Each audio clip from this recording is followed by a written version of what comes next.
like to let you know that we are recording this session. So please note, we're recording the plenary sessions, but not the breakout groups. And we've already started this recording. Before we get into the substance of today's webinar, I'd like to hand over to Lina from Bond, who's going to help us through some of the more operational and logistical sides of the webinars, just so that we're all set up well and ready to go. Lina, thank you. Over to you. Thanks, Tanya. We're just letting more people in now. So thank you very much for joining us all. Just some logistical pointers. You were all on mute and you would have had your cameras off when you came in. If anybody is having problems with their broadband, please turn your video cameras off just so that we can make sure that we keep the webinar going. If you look at the top right of your screen, you will see an option that says Speaker View.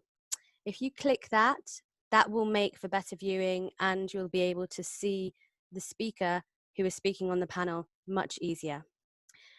After we've had a plenary and heard from the speakers, we will be going into, we'll be also having some polls. So what I'm doing now is just putting into the chat a link that everybody can navigate to just now. This is going to be useful when we do our polls, and it will be very simple.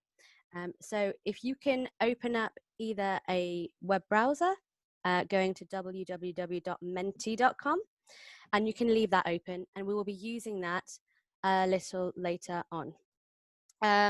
Once the plenary speakers have spoken, I will be moving you all into breakout rooms, which will just happen seamlessly. When you do see a pop-up, just click join, and that's all you need to do. So handing over to Tanya.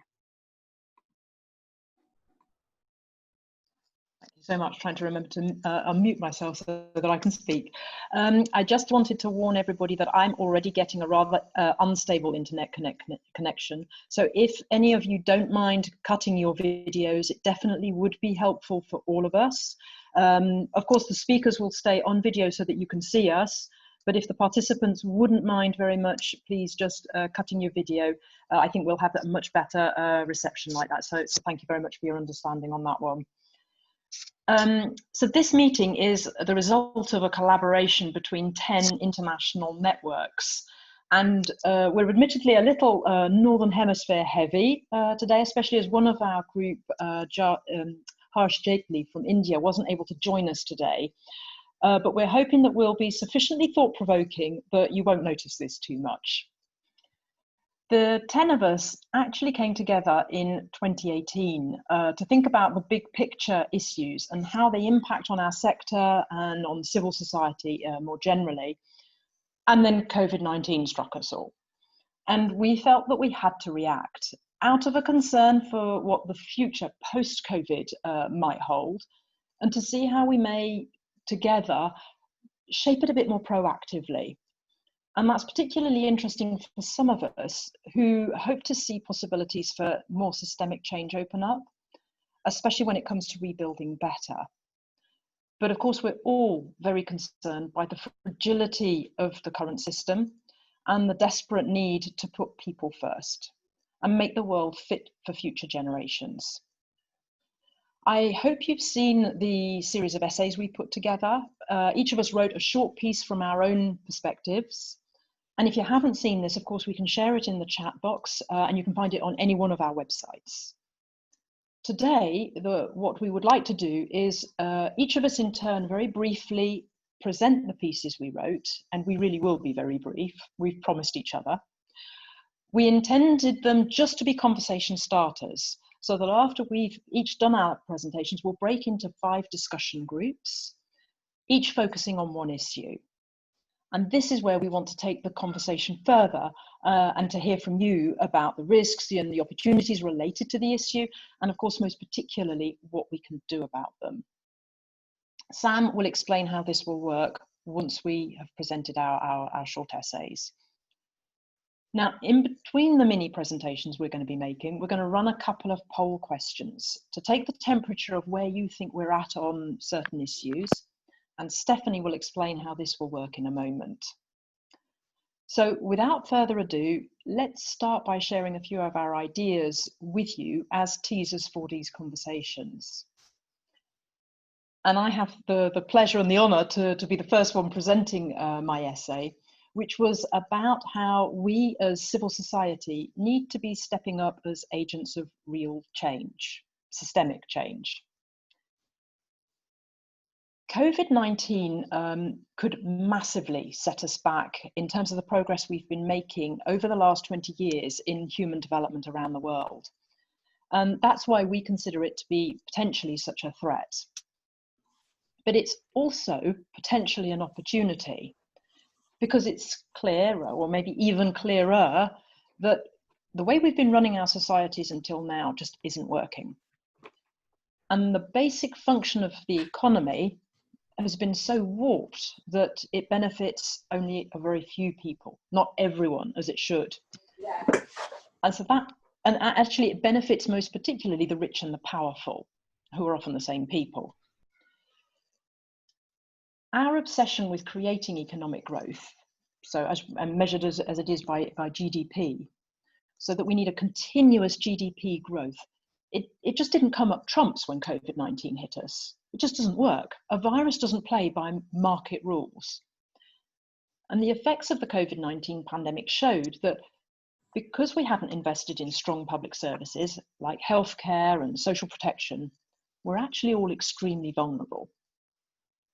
And because of our unequal system and the imposition of Western rules, governments in other regions like Africa, for example, often have high debt and not enough domestic resources to invest in their systems. Worse still, as a condition for being able to borrow money, these governments have actually been prevented from investing in their systems by institutions like the World Bank and the IMF. So these institutions actually impose privatization of public services. And we all know where that leads to. So all in all, GDP growth has led to massive inequalities, mass consumerism, because of course we have to keep buying, otherwise we don't grow.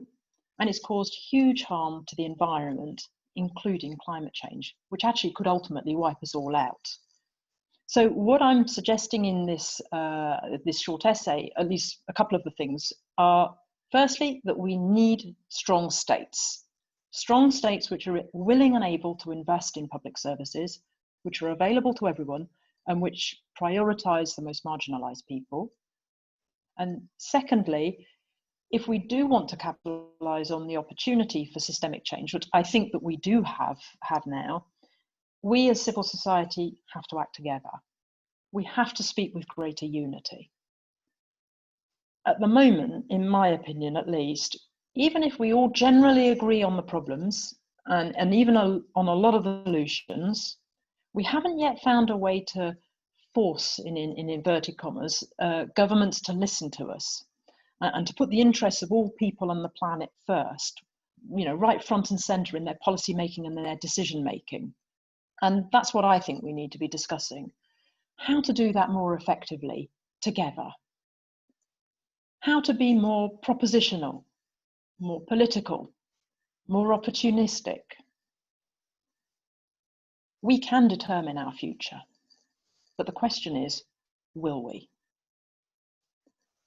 And on that note, I'd very much like to hand over to my colleague Stephanie Draper, who is the CEO of BOND, the UK network for organisations working in international development and a valued member of Concord. Stephanie, over to you.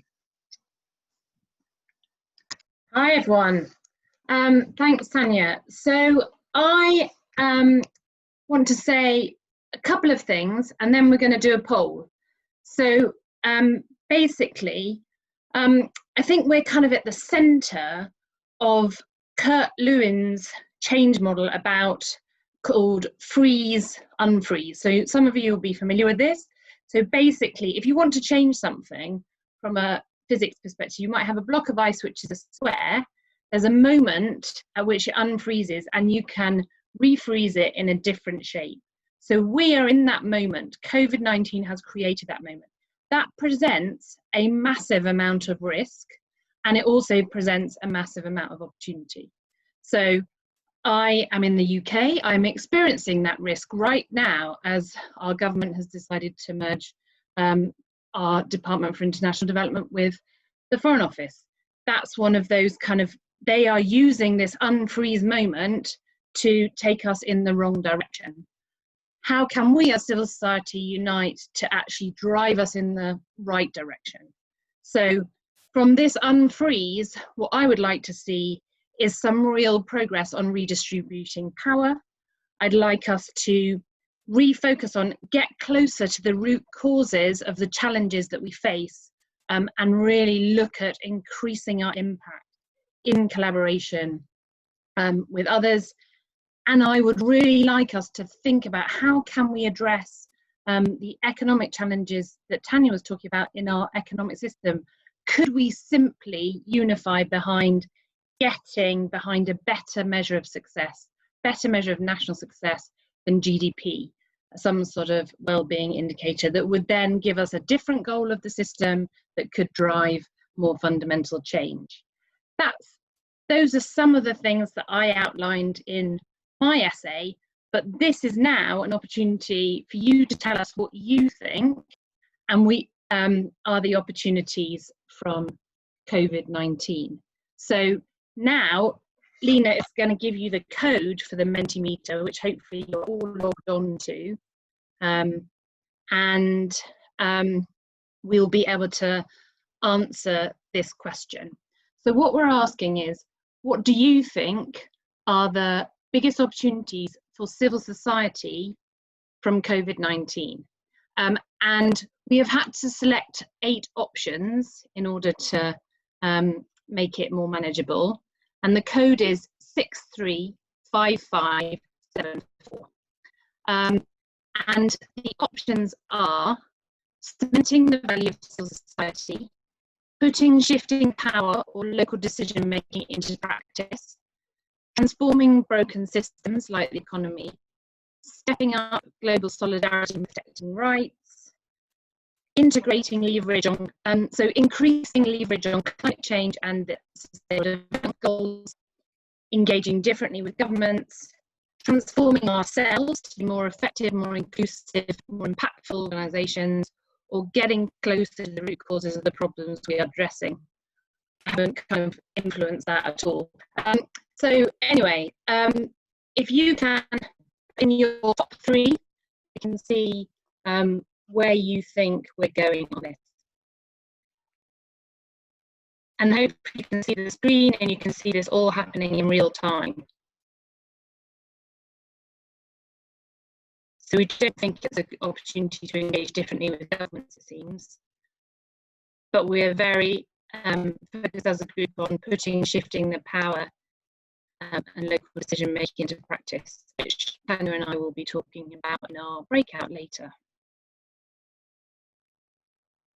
And we also see an opportunity to transform ourselves and get closer to the root causes of the problems we're addressing. So that's fantastic. It's really interesting to see. We will share the results of the poll with you. But now I'm going to hand over to Tasneem, who is the Executive Director of the Climate Action Network. And I'm sure that she will be commenting on the fact that we don't think that increasing leverage on climate change in the SDGs is actually at the moment at the bottom of the whole. So Tasneem, over to you.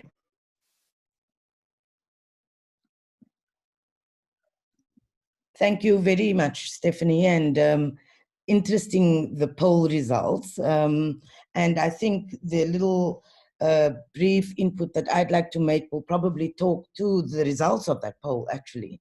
So this is not entirely based on the essay that I wrote. Since the writing of that essay, we've seen, again, massive new developments happening globally. So I'm going to pull from the call in my essay to build collaboration amongst civil society organizations and movements, etc., and just bring it back into the now.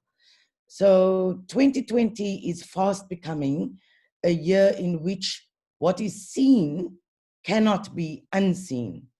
The COVID-19 pandemic and the murder of George Floyd has laid bare the ugliness and horror of centuries of exploitation, injustice, inequalities, and repression that have been the underbelly of systems from colonialism through to neoliberalism. And Indigenous, Black, and brown bodies have, in the main, been on the sharp-edged front lines of these systems. Climate change and the impacts being felt mainly by poor and working class communities living in developing countries is a perfect example of this. Those who are least responsible for the causes of climate change are bearing the worst burdens of its impacts. There is, however, growing recognition and acceptance in wider civil society movements that our struggles are interconnected, whether we are fighting for human rights, social justice, racial justice, or climate justice. Our struggle is one, even if they are being fought on different battlegrounds. The economic, social, and political system that has given rise to these injustices and inequalities must be undone. Nothing less than radical transformation of these systems is what is needed. A post-COVID recovery provides the best opportunity now to lay the basis for a reboot of the system. Any plans to build back better has to have equity, social, racial, and climate justice at its heart. To do this, we all need to unite all our forces. We need to break out of our siloed approach to our struggles and build radical collaborations between our movements. This, however, will not be possible without a deep and honest reflection and interrogation of our own thinking, our own practices, and our own organizational cultures. Much of the inequitable and unjust power and resource dynamics exist in our own organizations. So unity and collaboration will not be possible without redressing this. And there's no better time to do this than now. This moment cannot only be about hashtags. It needs to be a deep and wide transformative moment, and we need to be ready to lead. Thank you very much. I hope that my input does provoke good debates, and I have the pleasure of handing over to Lisa John, who is the Secretary General of Civicus, and she's based in Johannesburg, South Africa. Thanks very much, Lisa. Thank you, Tasneem. That was really powerful.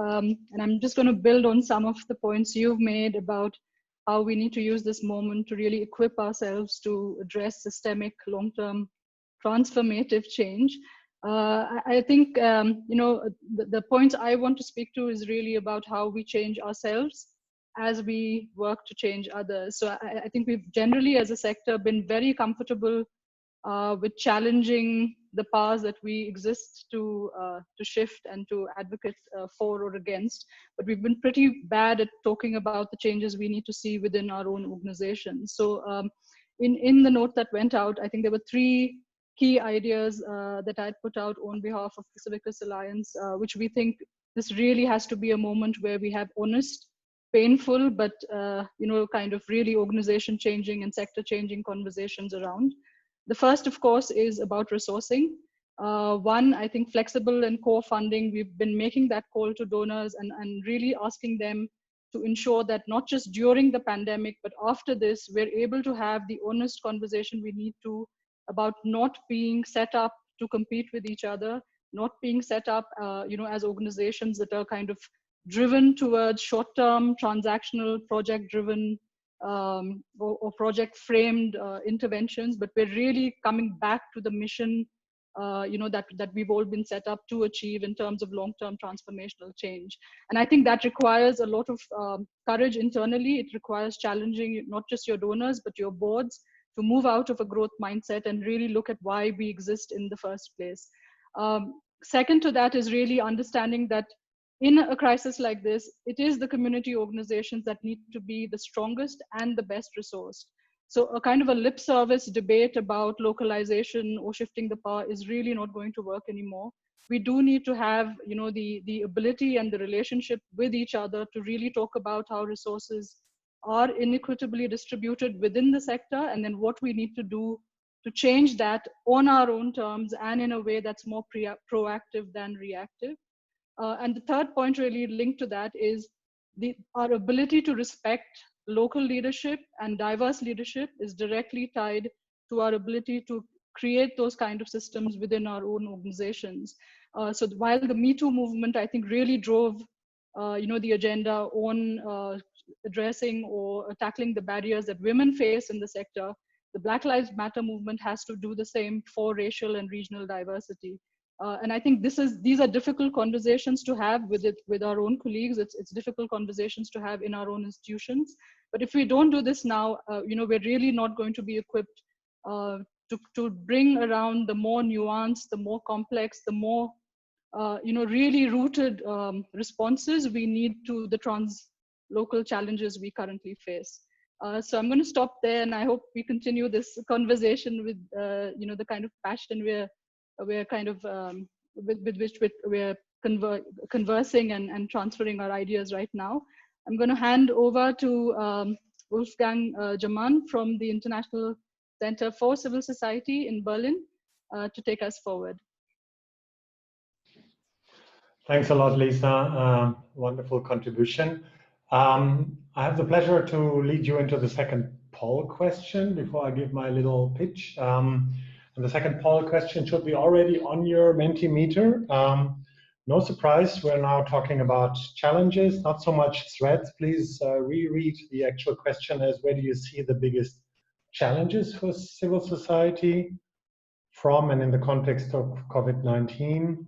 You can take up to 3 options. That gives you a bit of a wider spectrum. And please let us know what you think are the biggest challenges that we as civil society need to overcome here. And asking Lena to start sharing some of our upcoming results.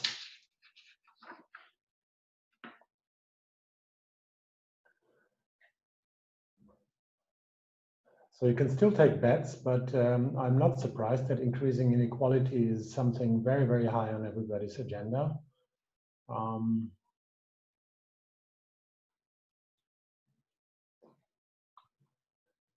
And we do have topics up there that have been strong and threatening even prior to the pandemic, but many of us have acknowledged that the pandemic is an accelerator to some of those big threats and challenges. So, while we seem to have a clear front runner here with increasing inequality and the nationalization of the global power shifts, there's a bit of going back and forth over the other big trends. Let me just acknowledge that I think many of us will have had a hard time to choose between those big global injustices that we want to overcome. And there's probably half a dozen more that we haven't put on the screen here. Ruthless war, broken food systems, and the like. And we all have to admit that over the past years, it has been painfully slow and sometimes seemingly hopeless to move forward in such big challenges and themes. So the question is, do we have a sudden, unexpected opportunity even to overcome these and heal or overthrow some of those broken systems? And for me, and that's definitely something I would love to discuss in the breakout group where we have already so many subscriptions, is how do we address the underlying causes for those big issues? And those underlying causes clearly lie in the societies that we all live and work in. And what role and responsibility do we as civil society organizations have in those developments? So really the question is, and we're all observing this, where will our societies drift? Are we drifting back into nationalist and inward-looking behaviors?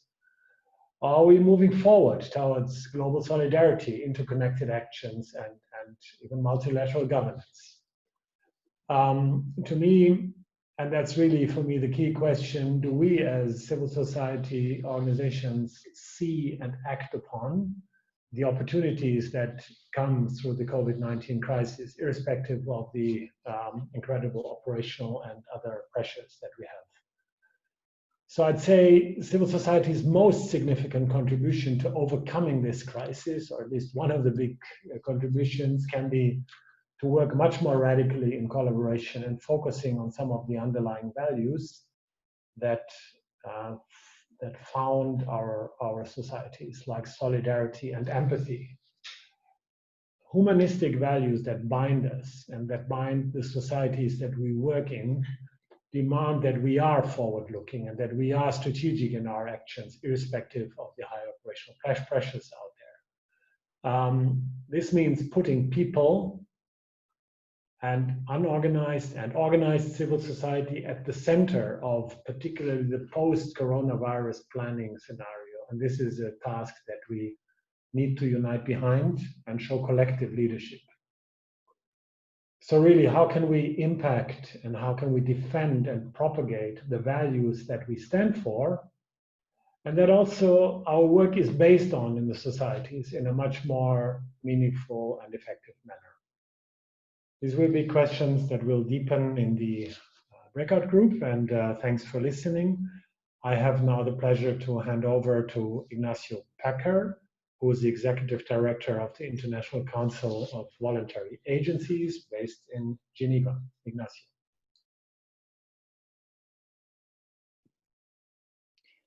Yeah, thank you, Wolfgang. And I'm going to head over to Hibak, who actually was to intervene now. So Hibak Kalfan is the director of NEAR. And I hand over to you, Hibak, and then I'll come back later. Thanks, Ignacio. And thank you for the speakers before me, because you began to really dive deep into some of the things that I think we're going to be talking about this afternoon. For me, when I went back to think about what the future of civil society would look like, of course, COVID-19 was in the back of my mind. And I really began to think today we're at a point in history where we've been given a real opportunity to change for the better. For NEAR, the future isn't solely focused on fixing our current system, but really beginning to begin the process towards the development and the emergence of a new aid system. We began our work in the humanitarian sector with the focus to save lives and alleviate suffering. Yet with the world pandemic today, that definition serves a large base. And COVID-19 has become a real diagnostic of how broken and inefficient our aid system truly is.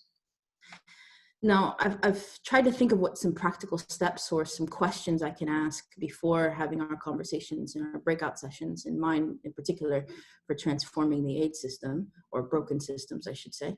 And some particular steps in changing, for me, is really looking at how local civil society is represented, how much we believe in partnerships, and ultimately, how much do we value the affected community. And for that first question of how local civil society is represented, for us, we continuously have this conversation around just adding seats for local civil society, which is the group and local and national organizations, which is the group I represent with NEAR. And it's not about that anymore. It's really about replacing the entire table and recreating what that table looks like, and putting local civil society and local communities and affected communities at the forefront. Another is our relationship within this ecosystem. Really, trust for us is not earned, is earned, not given. And over time, distrust has emerged amongst humanitarian actors. How do we rebuild that? How do we start from scratch? How do we begin to trust each other? And really, what's a more important discussion? We continuously have discussions around risk and due diligence, but we very rarely have conversations around cohesion and solidarity.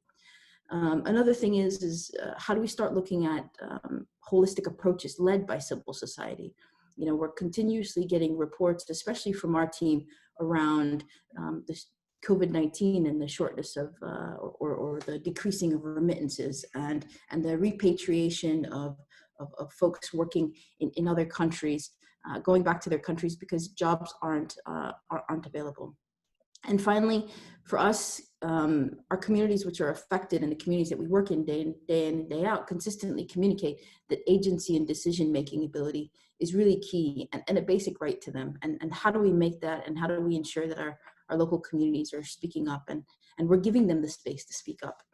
So I'm really looking forward to our breakout sessions and diving deeper into subjects such as the ones I've discussed and some of the others that some of my colleagues have discussed around kind of really transforming a broken system. So to give it back to Ignacio, it's my pleasure to reintroduce Ignacio, the Executive Director of ICFA. Thanks. Thank you very much, Hibak, and really such a pleasure of working also with Nir. My pitch in 4 points with questions, because a lot of questions there, and it's really around our actions and our inactions in not letting go opportunities that are ahead of us. Point 1, the response to COVID-19 has brought the challenges to localization into an increasing focus. And more has to be done, and urgently. We need to leverage the complementarity roles of actors in humanitarian response. So particularly local and national actors, but also women's rights and refugee-led organizations. How best can we re-energize the demands to put people at the heart of the changes we need? In the response now, in the recovery, and in the building back. Point 2, the future of NGOs in the humanitarian sector is not simply an important question for NGOs. It is an important question for the overall capacity for principled humanitarian action. A number of NGOs have insufficient resilience to the shocks of the current economic and political trends. And the valued diversity and the complexity of NGOs are further at risk, and consequently, the capacity of the humanitarian system itself. So as conveners of networks and platforms, so the 9 or 10 that we're here with you today, but many, many more, how should we mobilize and lead collectively based on that spirit that you've heard of strengthened global solidarity? Point number 3, the choice we have is about adaptation, collaboration, and rediscovering roles. And some of the speakers previously have covered this. This requires all of us to consider how power can be shifted, accountability improved, and social connections built and trust strengthened. How are international NGOs, national and local NGOs, and community-based organizations finding new ways of working together and with others? And the point number 4, as we have seen again and has been reminded with street protests in the last days, with this strong social movement for global civil society to tackle the biggest challenges facing the world, formal and informal part of civil society have to work together more effectively. We need, of course, the institutionalized actors such as NGOs, as much as we need civil society spontaneous social movements. How can we accelerate an era where varied civil society actors work together in pursuit of their common big issues? Now, civil society organizations themselves are certainly well or best placed to write their future and their future roles, but that so long as they are able to act from a willingness to be reactive to the needs of the people they desire to serve, rather than protect the status quo within the system. These were my 4 points for the pitch, and with questions, and looking forward to the discussions in the breakout sessions. And it's really my pleasure to introduce Sarah Strack. Sarah is director of the Forest International. It's a global civil society network of 69 NGO platforms and 7 regional coalitions. And Sarah started her new job in March 2020, of all moments to start a job. But I've been able to work with Sarah previously, and with such pleasure of seeing that genuine collaboration and search for impactful partnerships. So really very happy to hand on to you, Sarah, for your pitch. Thanks so much, Ignacio, for your kind words. And hello, everybody. So all of my colleagues previously have highlighted the value of collaboration. And in Forest, we believe that working with national and regional CSO platforms is extremely important, since it enables us to connect different profiles of NGOs and the needs of their constituencies, and to find common ground for joint impactful action and for learning from each other. And in the post-COVID time, this will be ever more important.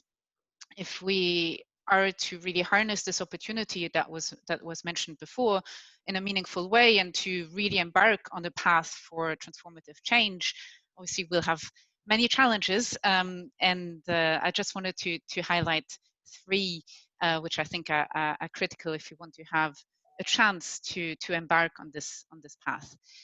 The first one is that building back better will take time, and will need to keep the momentum for transformative change. There's a real risk that the entrenched and unjust systems that have been dominating the way that many societies are organized will continue to flourish. I think we'll all agree on that. So we need to give people hope that real positive change is possible, but at the same time be realistic that it will take time to get there, and that we'll need the support from everyone.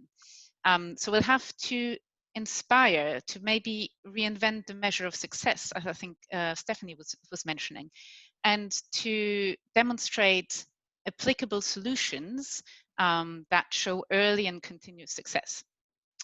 We'll have to build a narrative of hope that inspires people to be part of those alternative pathways for society that we're proposing, both as individuals, but also through building community.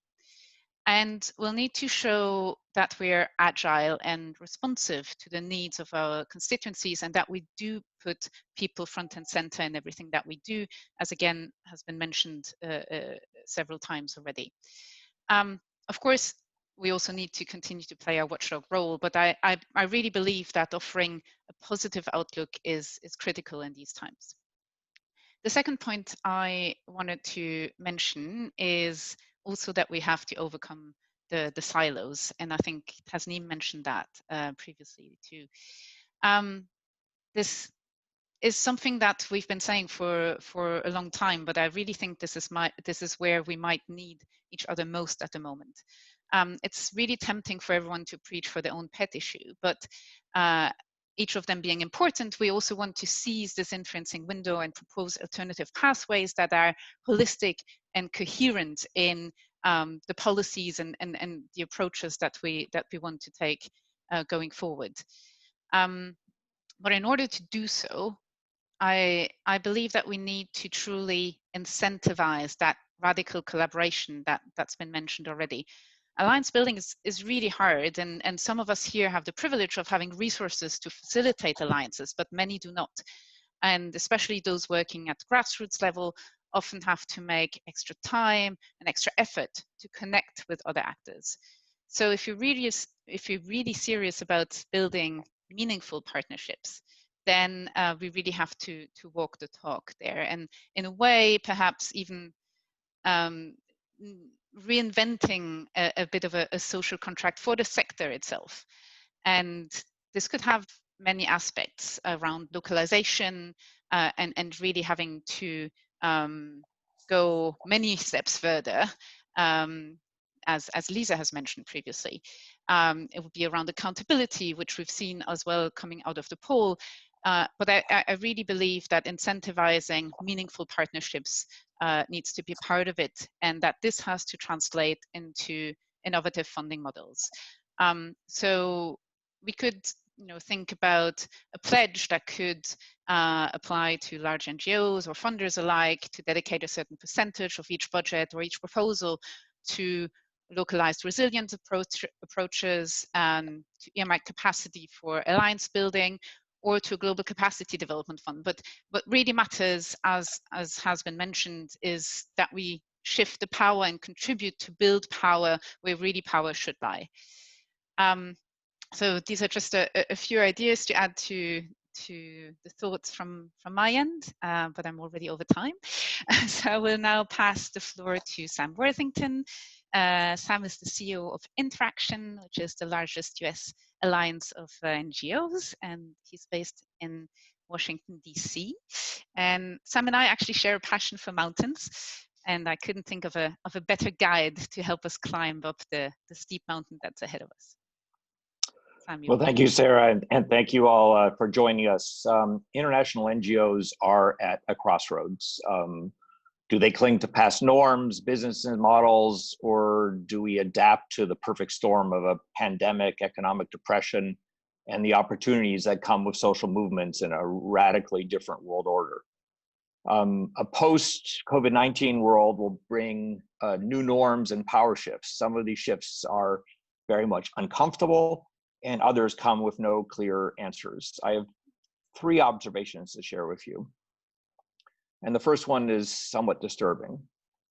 The formal international civil society sector is likely going to shrink, at least in terms of resources. Local US NGOs over the past 3 months have lost 1.6 million jobs. And this is out of 14 million people who work for US nonprofits. The forces impacting international NGOs in the US are similar. And in 2021, many of their leaders anticipate where there's 10 to 30% less funds flowing through their programs. And the issue here is not bilateral aid, because only 26% of the funding that goes through international NGOs in the US comes from the US government. The problem is the remaining 3/4 of assistance of their funding base, which continues to shrink. People, foundations, others are giving locally here. The irony is that when more money is needed to provide for local organizations overseas to advance the SDGs to meet rising needs, less funding internationally will likely be available. And this resource gap is going to continue to grow. I don't see large increases of bilateral aid in heading this off, largely because of the challenge of the economics around COVID. The second challenge we have is we need to both accelerate local ownership and maintain our international connections. There has always been a tension between controls associated with northern resources and local ownership, that we must shift more power locally. But the challenge of pushing things locally is that it's happening also in Europe and US and other places. And the challenge there is, how do you justify the flow of funds across borders? Northern parliaments and publics, given COVID realities, are focusing their resources at home and not overseas. And our challenge is to maintain a solidarity of civil society, has come up many times, while these tensions try to pull us apart. Governments always take advantage of the differences in civil society, and they try to restrict flows of resources and our space. Nationalist forces are continuing to challenge progressive civil society, and our only way to do this is to link together and hold ourselves together. My last point is around social movements centered around human rights, Me Too, Black Lives Matter, and they're going to continue to transform the formal NGO sector. And these social movements, including those here in the North, will shape our norms, our values, our ways of operating. And we have to take risks. We need to align with, adapt to these social forces and humanist values. We cannot be paralyzed by risks, by operational norms, and we must identify why change is inherent in each NGO's mission. So all of the speakers have talked so far about how COVID and the world we're in right now will bring in new normals, and how we must have the courage to adapt based on our values and based on human rights. And with that, I finish my comments, and we're going to end up and moving into a last section here, which I'll move us into at this point. The first really is we could have a brief, some questions in a short period of Q&A, and I'll be looking in the chat to see where questions are. And if you could direct your question to someone on the panel to see if you have something to ask of them. And again, looking for questions in the chat at this point to anyone on the panel who will give you an answer. And then we're going to turn into workshops for lots of conversation among ourselves.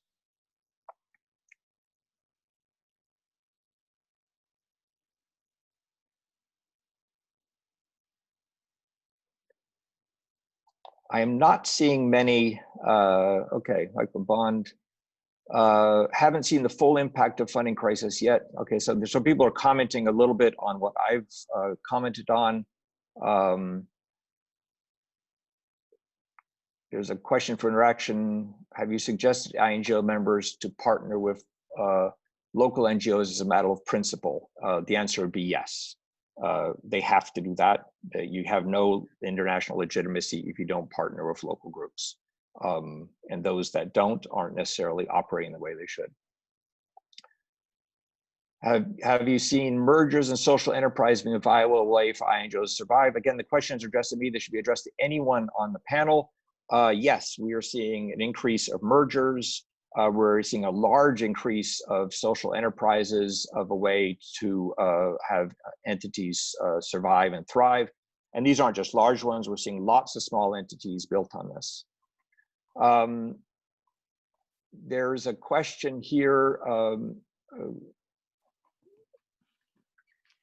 Lisa, Hibak, or Tasmin. Have you seen any good examples of shifting power practice? What can we learn from them?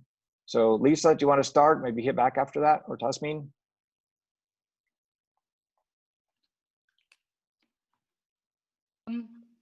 So I think for me, I think it's really the move to go beyond formal organizations and embrace the wisdom and the action that individuals in their own right are taking. So in the context of Civicus itself, we've doubled our membership in the last 2 years, and most of the new members are individual activists who don't belong to a particular organization.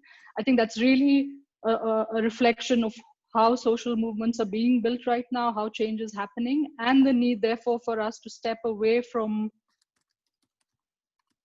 being self-serving in our organizational intent and start really looking at how you're serving the larger community and publics who really are driving change in so many contexts.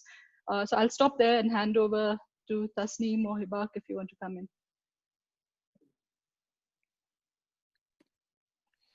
Hi.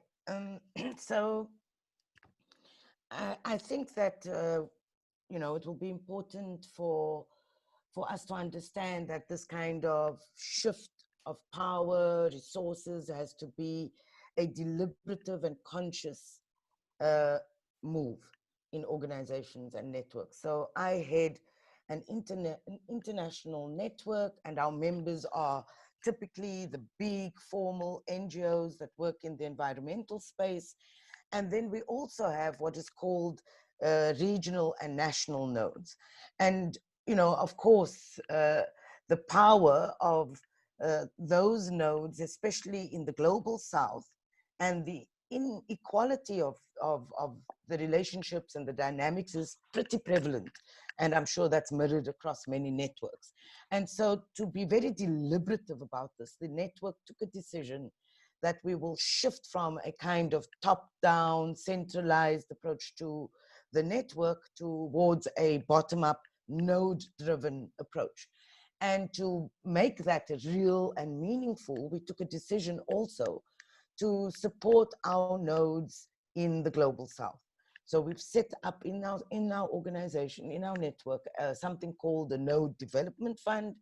And so funds that we get do not go to establishing a highly resourced, centralized secretariat that I head, but we actually shift funds to our nodes. And in turn, those nodes, regional and national, should be supporting and building the capacity of local members. So that's one way, in a very practical and deliberative method, to try and redress those imbalances and inequities in our own network. A second thing, and someone has put this in the chat, that I think is important, because someone had said that, you know, we have to also shift our thinking, our paradigms, and what we have done in the network now, we're going to be running a decoloniality training program, first, of course, targeting the leadership in our network, and then, of course, building that throughout the network. But it's important to, the takeaway for me is that this has to be deliberative. You have to recognize there's a problem, and then you need to put in place very clear actions to address it, not talk about it, just put in place actions that can address those, you know, the problems of power, the problems of inequity that exists between especially global North, global South organizations and networks. So yeah, that's been our experience. We'll continue putting in practical actions to address that. I thought I'd just share this example from our own network and what we're trying to do. No, thank you for that. And I'll move on to another question here. I think this one is mainly for Sarah, or it could be also for Lisa from Civicus. So NGO platforms in Latin America are not as strong as in US and Europe, but what can we do to reconnect our sector to other parts of the world? So this is talking about connecting platforms in Latin America to civil society groups elsewhere. Maybe Sarah, then Lisa. Sure, I'm happy to start. I think there's different dimensions here. One of the things that we're trying to do at Forus is to really meaningfully work in several languages, because we all know that the language barrier does exist in terms of how to connect with each other. So that would be one kind of really important element, and you know, stopping to assume that everyone is equally comfortable at exchanging in English, for example. Another thing I think is really to wave deeper connections and to really find ways to understand where each other's priorities are and the context in which we work. And that, again, is something that needs time, but that is an absolute prerequisite to be able to then build trust and be able to exchange at you know, deeper levels. So those are two things that I would highlight, but I'm sure Lisa, you might want to add. Lisa, any thoughts? No, I'm going to stop here because there's so many questions in the chat. I think it might be better to just move on, and I'll add my thoughts on the chat. So there was a question for Hibak about how do we encourage South-South collaboration and knowledge practices and opportunities from conventional humanitarian systems that are dependent on northern actors. So encouragement of South-South collaboration. Any thoughts on that?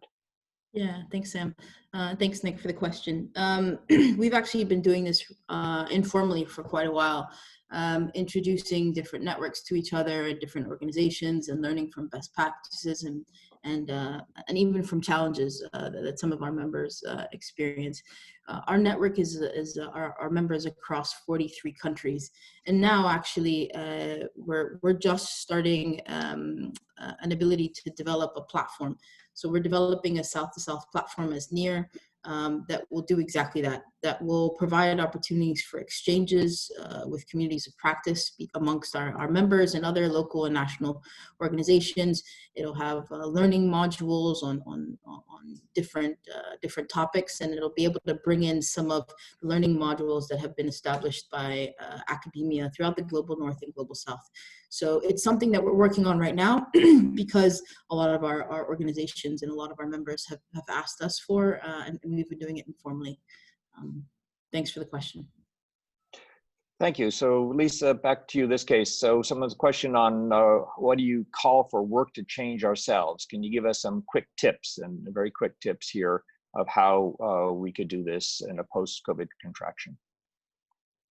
Yeah, so if only it was a quick fix, and obviously it's not. And I think the starting point really that we're trying to explore within our own organization, but also other peers who are walking this journey with us, is really that this is you know, a situation that we've never experienced before. It really does call for us to be talking differently about our own internal organizational policies, as well as how, as an organization, we're going to have to change to address the external world.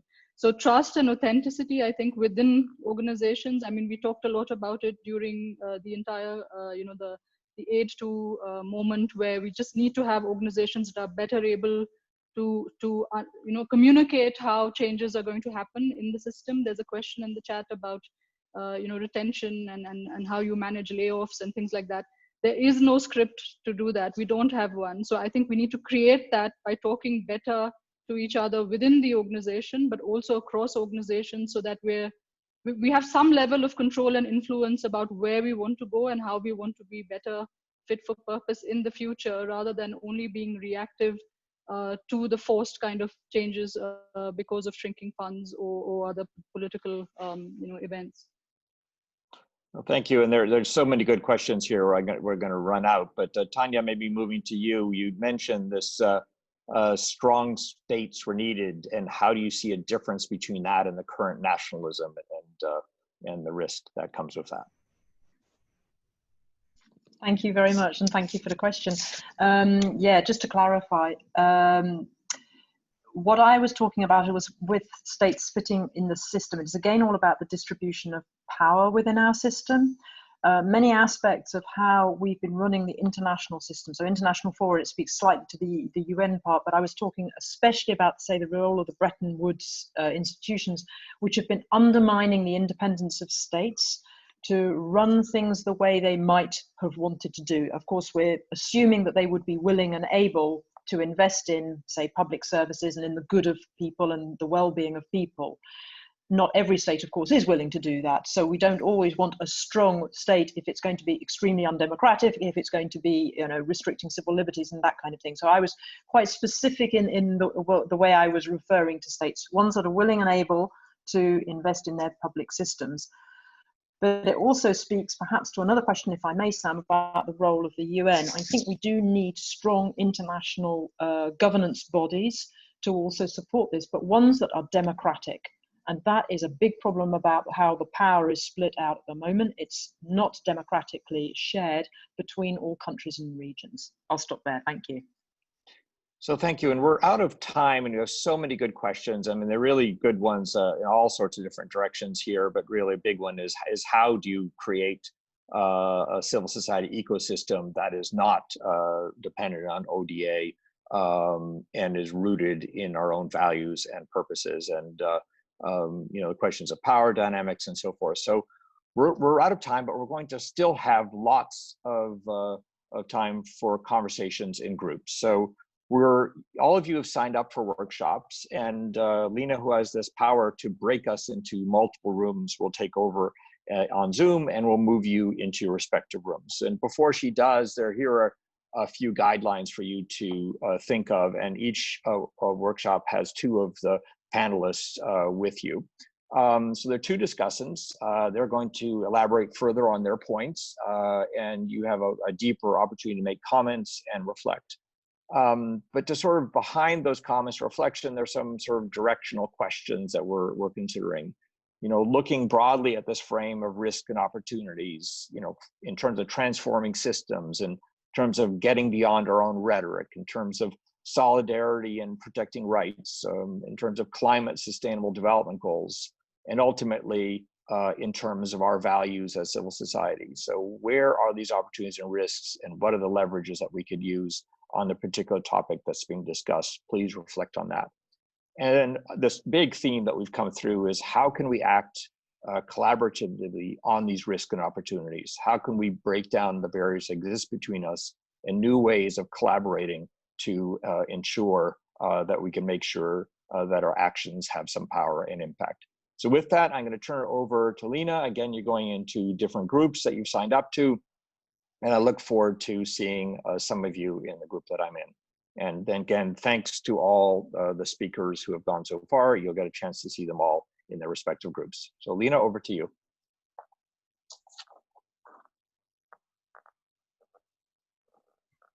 Great, thanks. So I'll now break you out into breakout rooms. You will all see a sign that comes up saying you've been invited to join a room. Please click join. And we will see you back here in 45 minutes. Wolfgang, you shoot off. Well, I can speak, of course, for the group of 50-something people who are very passionate about talking values of civil society and the value that civil society brings. There's been actually a wonderful sharing of both examples from where those values matter most on the front line in environments which are having politically laden environments. Afghanistan, Pakistan, there were quite a few mentioned. We had actually some, let's say, inconvenient observations as well. The lack of cross-collaboration between humanitarian and human rights groups, for instance. Also the question, how can we actually move some of the wonderful solidarity that we see in the informal space, less so in the formalized organizations, into a longer-term mood or atmosphere, if you wish.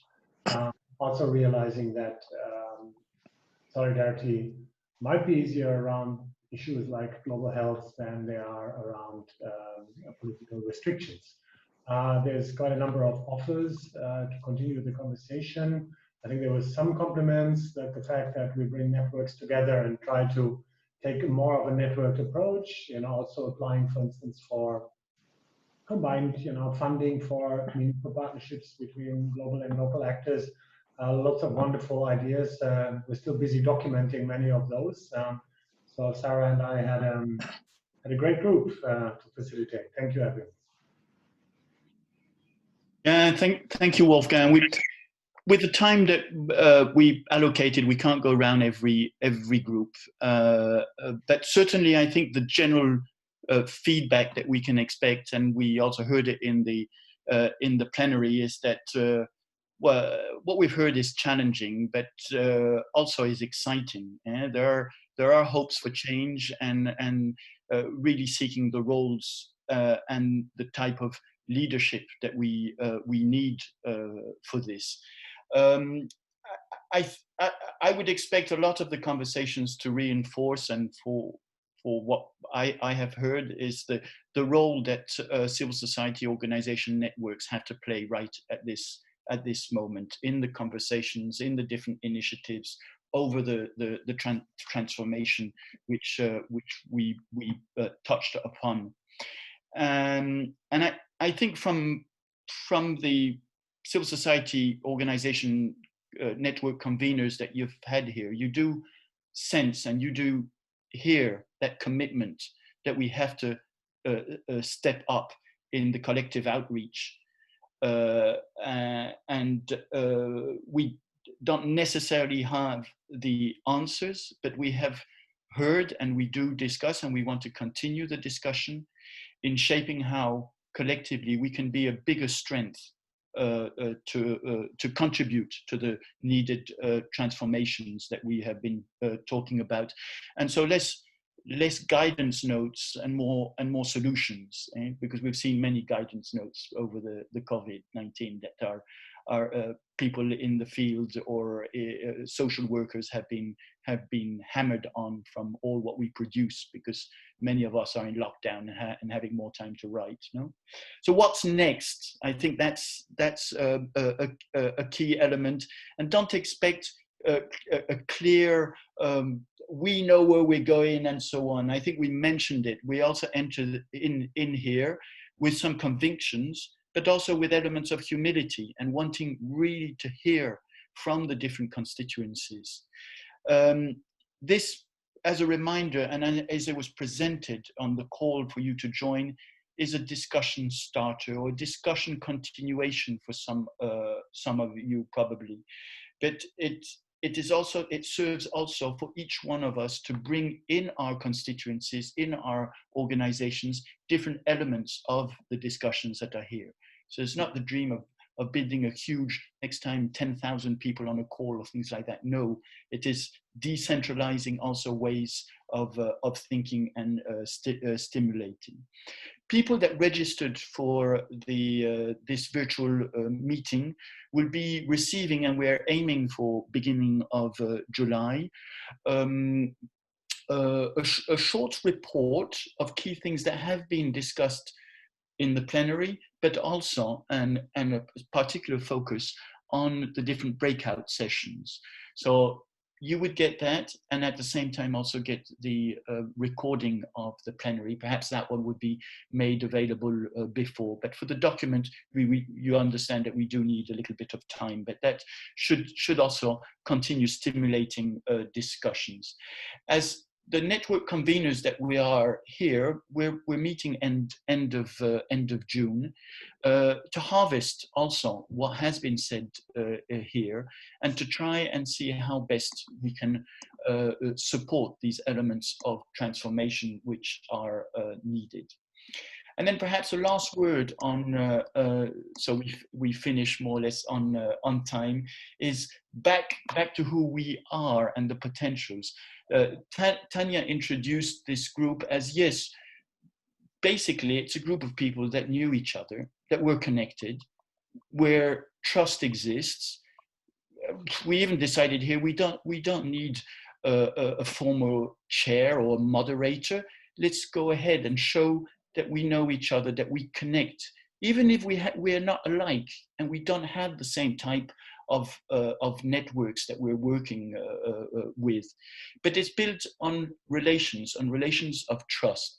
It starts off 10 of us, and as we said, it's unfortunate, Harsh from Vani could not join us today. But this is not a closed shop. I mean, this is open and has to be dynamic.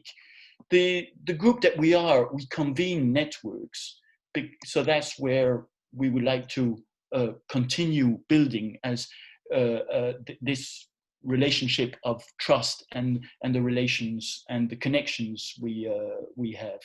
And this all started, actually, I saw a few people on the call. Jim Anderson was on the call. I don't know for whom he works, but he was also back in 2017 and 18 in the thinking of that we have to scale up.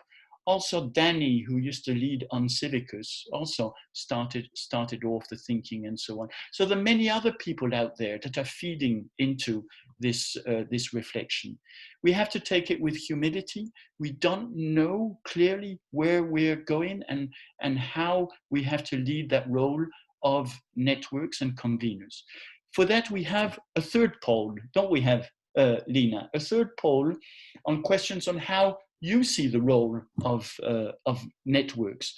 So you have to go back to what's the name of it? Lena, help me. Menti, yep. So I have just put in the chat the details of it, www.menti.com. The code is 827374, and I will also share my screen now. Right, thank you. And we leave you, of course, some time. The question is, what added value of civil society organization networks do you value most today? And how many ticks can people put, Lena?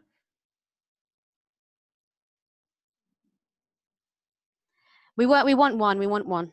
One. Okay. So I encourage you to get to there. We only have about 12 people of the 158 still on the call. And I reassure you, once we get enough answers or contributions for this poll, we will be closing, and I think we'll probably be right on time. So as it goes now, there's more on that role that many of our networks play, and that you really want us to play more of that role, which is to organize collective action. The element of influence and of the multifaceted civil society organization voices comes out also highly on there. Less on the elements for the moment on analyze and explain. That's what many of our networks do in analyzing and explaining sometimes the elements of this global governance or the global policy issues. The strengthening capacities is also fairly low. So very much we're getting, and then the element of convening and connecting. But what stands out there with this small poll, where we have about 80 people who have contributed, is to organize that collective answer. Certainly, that's something that goes directly into our conversation of the group that we are, and our intention is through our constituencies, or perhaps collectively, that we will be getting back to you. I hope you don't mind us keeping your contact details that you registered for this virtual meeting, because that would be a way also for us to be able to go directly to you and informing you of any other things that we would be following up with.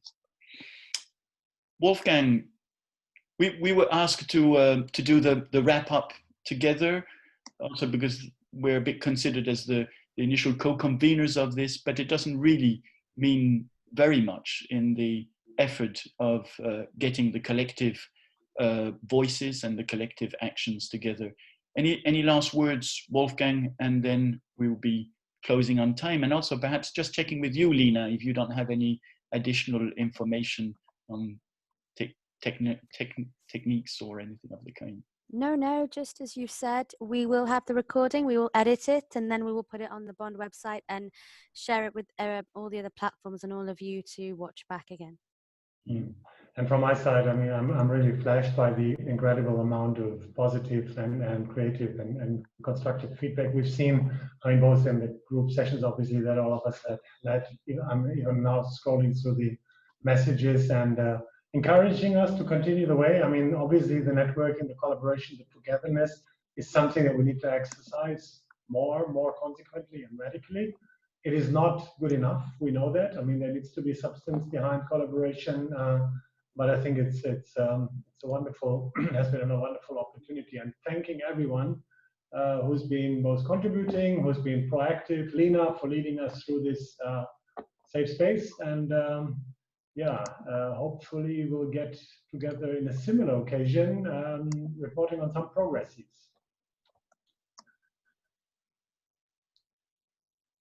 Great, so that's it.